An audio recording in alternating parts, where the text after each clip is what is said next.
হাকিমপুর থানা ওসি জাকির হোসেনের নেতৃত্বে 7 মাসে গ্রেফতার 42 জন।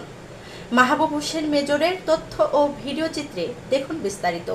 দিনাজপুরের সীমান্তবর্তী উপজেলা হাকিমপুরের হিলি পৌর ডাঙ্গাপাড়া খট্টা বোয়ালদার ও আলীহাট ইউনিয়নের মাদকের বিস্তার ঠেকাতে 87 অভিযান চালাচ্ছে পুলিশ।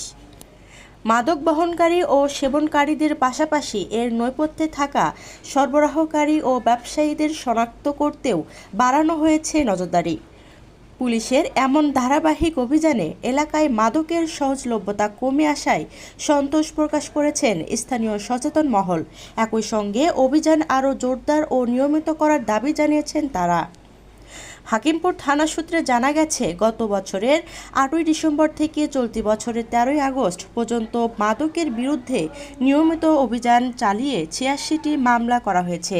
এসব মামলায় মাদক সেবন ও মাদক সংশ্লিষ্টতার অভিযোগে বিভিন্ন সময়ে মোট 452 জনকে আটক করে জেল হাজতে পাঠানো হয়েছে। এর মধ্যে মাদক সংশ্লিষ্ট মামলায় 242 জন এবং মাদক সেবনের অভিযোগে 210 জন আটক করা হয়েছে। মাদকের বিরুদ্ধে পুলিশের অভিযান অব্যাহত রয়েছে। হাকিমপুর উপজেলা বিএনপির সভাপতি ও C&F এজেন্ট অ্যাসোসিয়েশনের সভাপতি ফেরদৌস রহমান বলেন, হাকিমপুর সীমান্তবর্তী এলাকা হয় এখানে মাদকের বিস্তার অনেক। মাদকের বিরুদ্ধে পুলিশের চলমান কার্যক্রমকে স্বাগত জানিয়ে তিনি বলেন, মাদকের সঙ্গে কোনো আপোষ করা উচিত নয়। মাদকমুক্ত সমাজ গঠনে পুলিশের সাঁড়াশি অভিযানে প্রয়োজনীয় সহযোগিতা দেওয়ার আশ্বাস দেন তিনি। হাকিমপুর উপজেলা বিএনপির সাধারণ সম্পাদক ও হিলি স্থলবন্দর আমদানি রপ্তানিকারক গ্রুপের সভাপতি সাকুয়াত হোসেন শিল্পী বলেন, মাদক সেবীকারীদের শনাক্ত করতে পরীক্ষার জন্য একটি ডিভাইস কেনার সিদ্ধান্ত নেওয়া হয়েছে। এর মাধ্যমে মাদক সেবীদের শনাক্ত করা সহজ হবে এবং হিলির মাদক প্রবণতা আরও কমবে। উপজেলা প্রশাসন ও থানা পুলিশের চলমান মাদক বিরোধী কার্যক্রমের প্রশংসা করে তিনি বলেন, বর্তমানে হিলিতে মাদক অনেকটাই নিয়ন্ত্রণে এসেছে। অভিযান অব্যাহত থাকলে পরিস্থিতি আরও উন্নতি হবে। হাকিমপুর উপজেলার সাবেক মুক্তিযোদ্ধা কমান্ডার লিয়াকত আলী বলেন, শুধু পুলিশ বা প্রশাসনের একার পক্ষে মাদক নির্মূল করা সম্ভব নয়। মাদকের ভল থাবা থেকে সন্তানদের রক্ষা করতে সবাইকে ঐক্যবদ্ধভাবে এগিয়ে আসতে হবে।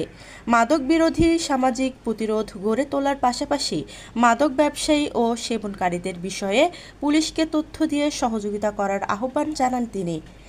2 নং বোয়ালদার ইউনিয়নের ভারপ্রাপ্ত চেয়ারম্যান মোহাম্মদ নাজমুল হক বলেন, মাদক নিয়ন্ত্রণে পুলিশের নিয়মিত অভিযান অত্যন্ত প্রশংসনীয়। পুলিশের কঠোর তৎপরতার কারণে আগের তুলনায় গ্রামগঞ্জে মাদক পাওয়া অনেক কঠিন হয়েছে। তবে যারা এখনও মাদক ব্যবসার সঙ্গে জড়িত তাদের বিরুদ্ধে আরও কঠোর ব্যবস্থা নেওয়ার দাবি জানান তিনি। একই সঙ্গে পুলিশের অভিযান অব্যাহত রাখার আহ্বান জানান।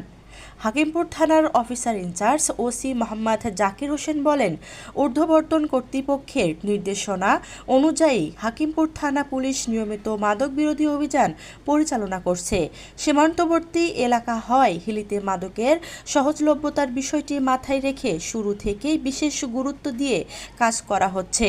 মাদকের সঙ্গে যারই সংশ্লিষ্টতা পাওয়া যাবে তাকে আইনের আওতায় আনা হবে। তিনি আরও বলেন, মাদকের বিরুদ্ধে সামাজিক সচেতনতা বাড়াতে মসজিদসহ বিভিন্ন ধর্মীয় প্রতিষ্ঠান এবং স্কুল কলেজে মাদক বিরোধী সভা ও সেমিনার করা হচ্ছে। মাদক ব্যবসায়ীদের ছাড়িয়ে নিতে কেউ সুপারিশ বা তদবির করলে তাকেও আইনের আওতায় আনা হবে। মাদক ব্যবসার সঙ্গে জড়িতদের বিষয়ে পুলিশকে তথ্য দিয়ে সহযোগিতা করার জন্য তিনি সবার প্রতি আহ্বান জানান। হাকিমপুর ও ঘোড়াঘাট সার্কেলের সহকারী পুলিশ সুপার আনম নিয়ামতুল্লাহ বলেন, মাদক একটি সামাজিক ব্যাধি। এটি নিয়ন্ত্রণে পুলিশের অভিযান অব্যাহত থাকবে। সীমান্তবর্তী উপজেলা হওয়ায় হাকিমপুরে মাদক নিয়ন্ত্রণ পুলিশের জন্য বাড়তি চ্যালেঞ্জ। তাই শুধু খুচরা বিক্রেতা বা সেবনকারীদের আটক নয়, মাদকের সরবরাহ ব্যবস্থার মূল হোতাদের শনাক্ত করাই পুলিশের অন্যতম লক্ষ্য।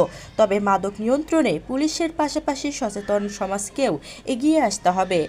স্থানীয় সচেতন মহলের মতে, পুলিশের ধারাবাহিক অভিযান ও কঠোর নজরদারির কারণে হিলিতে মাদকের বিস্তার আগের তুলনায় অনেকটাই নিয়ন্ত্রণে এসেছে। তবে মাদক পুরোপুরি নির্মূলে আইনশৃঙ্খলা বাহিনীর পাশাপাশি পরিবার, শিক্ষা প্রতিষ্ঠান, জনপ্রতিনিধি ও সাধারণ মানুষের সম্মিলিত উদ্যোগ প্রয়োজন। তবে প্রত্যাশা, মাদকের বিরুদ্ধে পুলিশের সাঁড়াশি অভিযান ভবিষ্যতেও অব্যাহত থাকবে।